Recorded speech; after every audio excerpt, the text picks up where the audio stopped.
Hello. Hello, this is Liz.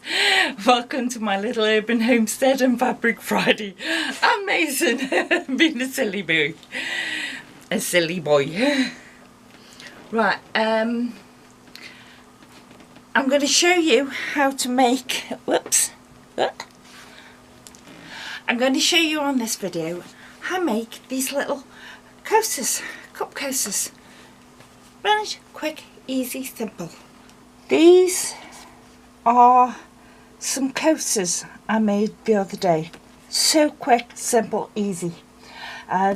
This is an example of one I made a few years ago. It's a bit battered, it was old material and that, so, and scraps, so that's why I made then. So they need updating, so I've made some. This was a 5.5 inch square, I think, and this one was a 6 inch square, and that's it. They're so simple, it's ridiculous. I made this one in my son's favourite colours, and this one I made a bit larger. It is, as you can tell from my cup, a good deal larger than it, but it's going to go on the computer desk downstairs where Lurch spends a lot of time, and his mug is a lot bigger than mine. It's a lot. I'll show pictures at the end. His mug is twice the size of mine, if not a bit bigger. Then he has his beer tankard, which holds a pint, and then he's got his litre drinking glass, and they're big. So if I make a big coaster, he will use it rather than putting it on the desk itself. But I just thought I'd show you how easy these are. And I'll make another one in scrap bits of material. I've got a load of this material, which is sort of like rubberized on one side, and it's non-stick. It basically doesn't like going anywhere. You're all right on the wrong side, but the right side stops it from moving. So I've done that for the backs of these, and also, you can use any bit of material, it doesn't have to be this rubberized stuff. So you need one piece, any size square you want. This one I've done 5 inches square, and I've pulled out 4 5 inches of some camouflage material that I cut for another project. I've got these left over. So that's the pattern I'm going to do, and it's as simple as there's your backing. Make sure it's pretty side up, the right side up, so it's the wrong side facing down. Get one of your squares, and you want the wrong side inside, and fold it in half diagonally, and put that on one corner. You can do these all in different ones or the same colours, whichever you want. Next one goes on the next corner. Just, that's the right side, wrong side rather.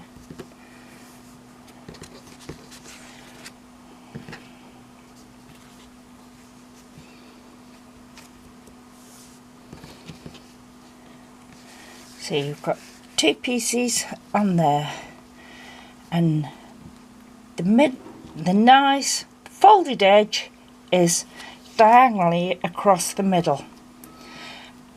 That's corner 1 done. Do exactly the same for the next corner. Corner 2. Try and lay them as best you can. And because these move a bit when you're placing them down, I'm just going to put a pin in it. Corner 3, we want the next colour.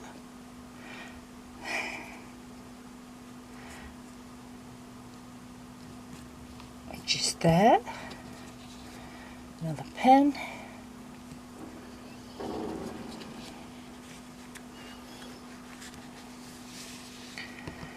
And corner 4. But it looks like we've got it totally across, and we want it like this, staggered. So you just fold that top one back. Your first one you put down, fold it out of the way, drop your 4th piece of fabric down and put fabric 1 back over it, and then reline it up and put a pin in it. And then take it to your machine and you sew all the way around. Whatever seam allowance you want, 1/4 of an inch, 1/2 an inch if you want. And then I'll show you what to do. In fact, I'll take you over to the sewing machine now. Choose a place that you want to start. Start anywhere you want. And just start.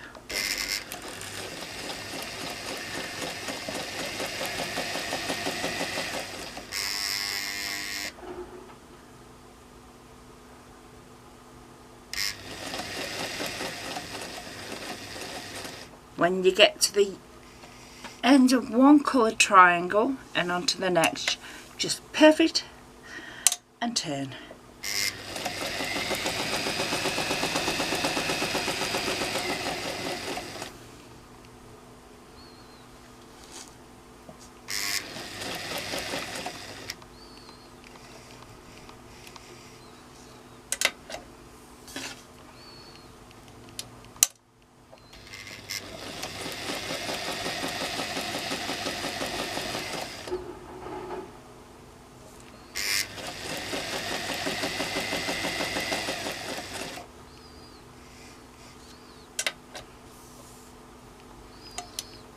Don't worry if your seam allowance is a bit all over the place.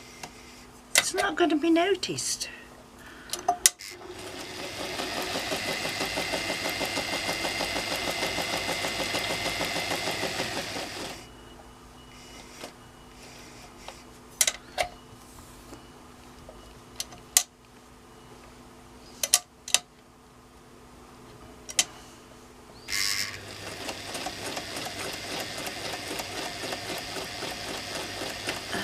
Back stitch when you've got back to where you started, and that's it. Put your ends, take your pins out.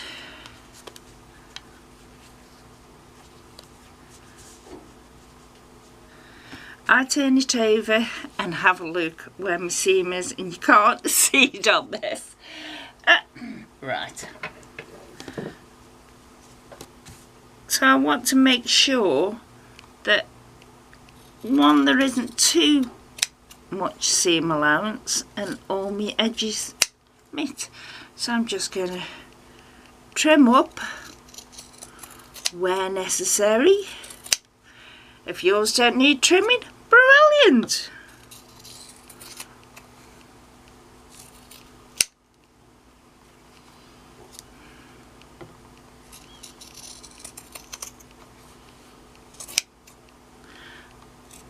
And that's them trimmed, and then just trim off your corners near your stitching line. Don't cut through your stitching line or everything will fall apart. And get rid of all these little scraps. Now you've got it like that. All you do is put your fingers inside and turn it out, and that's it to the coaster. Let me get me little push out thing. Push out your corners.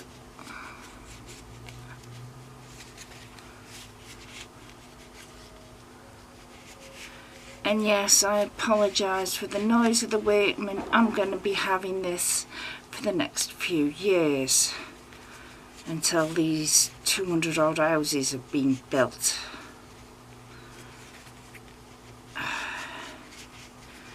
And that's the corners quickly pushed out, and there's your coaster.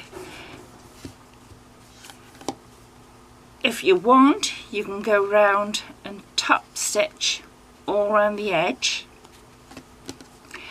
I aren't, because as I said, I'm using this rubberized fabric on the back, and it just doesn't like going under me presser foot. I can get around that. I do know a way of getting around that, which I have used on other things that I have top stitched.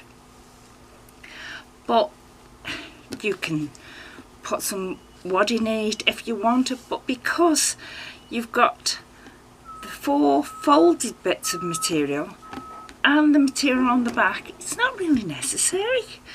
And see, and this shows you how quick it was to make. This is still my coffee, which is just the right temperature. I said I'd show you the size difference. That's my mug. That's his, and look at the size difference. Then is this beer tankard and his glass, drinking glass. So you can see I needed a large cup mat for that. Thank you very much. Bye.